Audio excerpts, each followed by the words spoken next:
लड़ाई में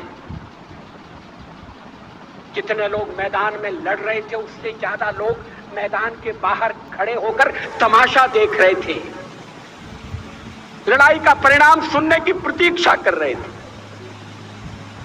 देश के भाग्य का निर्णय होने जा रहा था, मगर उस निर्णय में सारा देश शामिल नहीं था। विदेश मंत्री के नाते मैं अफगानिस्तान गया था। आपको सुनकर ताज्जुब होगा। अफगानिस्तान के अपने मेजबानों से मैंने कहा मैं गजनी जाना चाहता हूं, गजनी। पहले वो मेरी बात उनकी समझ में नहीं आई। कहने लगे गजनी तो कोई टूरिस्ट स्पॉट नहीं है, गजनी में कोई 5 स्टार होटल नहीं है, गजनी में आप जाकर क्या करेंगे, गजनी में आप जाकर क्या देखेंगे।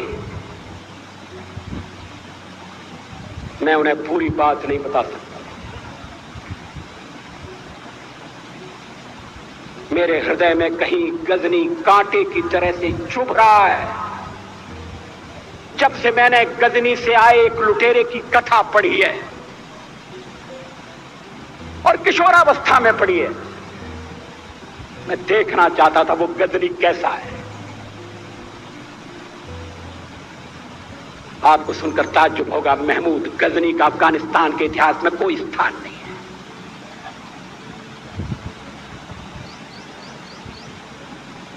गजनी छोटी सी जगह है, छोटा सा गांव है।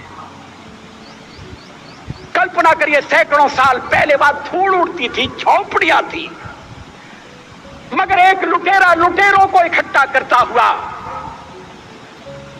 सोने की चिड़िया को लूटने के लिए चला आया। आपस की फूट से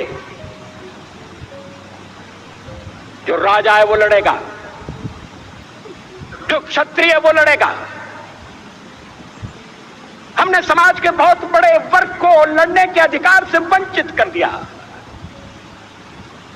हमने उन्हें हथियार नहीं उठाने दिए।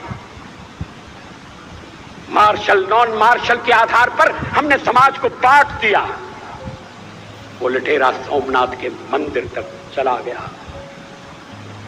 पुजारी देखते रहे। मंदिर की पूजा भक्तों को करना पड़ती है। मंदिर तो एक प्रेरणा का केंद्र है। मैं देशपांडे जी की तरह से नास्तिक नहीं हूं, मगर उनकी नास्तिकता में भी जो आस्तिकता है मैं उसका आदर करता हूं, उसका सम्मान करता हूं। वो जिस आत्मविश्वास से नास्तिक होने की बात कहते हैं, तो मैं उनसे कहना चाहता हूं वो सचमुच में नास्तिक नहीं है। जिसकी आस्तिकता है, जिसका विश्वास है, वो नास्तिक कैसे हो सकता है।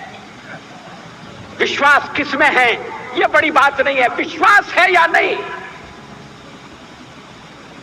हमने समाज के बहुत से बड़े वर्ग को विश्वासहीन बना दिया।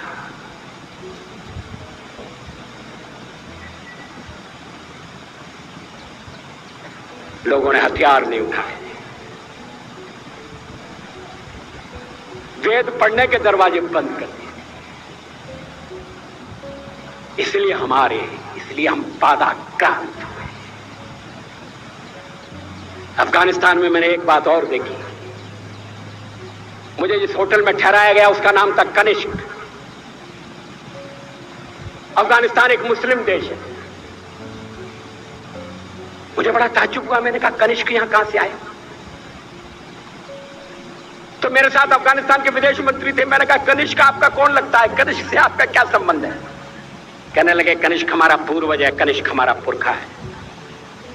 He was one of our forefathers। मैंने कहा तब तो हमारे आपके पुरखे एक हैं।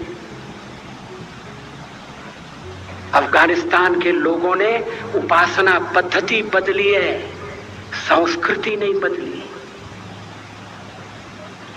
आज के भारत के परिवेश में ये सुनने के बाद थोड़ा विचित्र लगता है। हमारे यहां तो धर्मांतरण के साथ राष्ट्रांतरण होता है, ऐसा दृश्य दिखाई देता है। पड़ोसी देशों में ऐसा नहीं हुआ। अभी राम जन्मभूमि का मामला चल रहा है। एक विदेशी आए, कहने लगे राम जन्मभूमि का क्या झगड़ा है।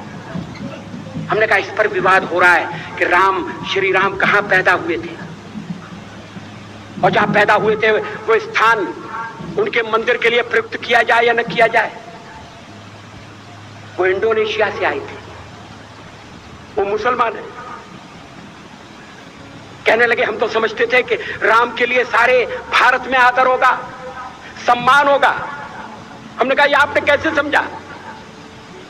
कहने लगे आप तो इंडोनेशिया आ चुके हैं, इंडोनेशिया में बहुत से लोगों ने इस्लाम स्वीकार कर लिया, मगर श्री राम को विस्मृत नहीं किया, श्री राम को भुलाया नहीं। इंडोनेशिया के बाली द्वीप में 1 महीने रामायण की लीला होती है। मैं उस समारोह में जा चुका हूं। उस समय भी विदेश मंत्री मेरे पास बैठे थे। मैंने कहा ये रामायण ये क्या हो रहा है? मैंने कहा एक्सीलेंसी ये मंच पर क्या हो रहा है? कहने लगे एक्सीलेंसी आपको पता होना चाहिए। हमने कहा मुझे तो पता है मगर मैं जानना चाहता हूं। कहने लगे ये रामायण है, ये राम है, ये लक्ष्मण है, ये सीता है।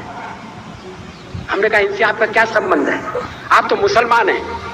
कहने लगे हमारा संबंध बहुत पुराना है, हमारा तब का संबंध है जब हम मुसलमान नहीं हुए थे।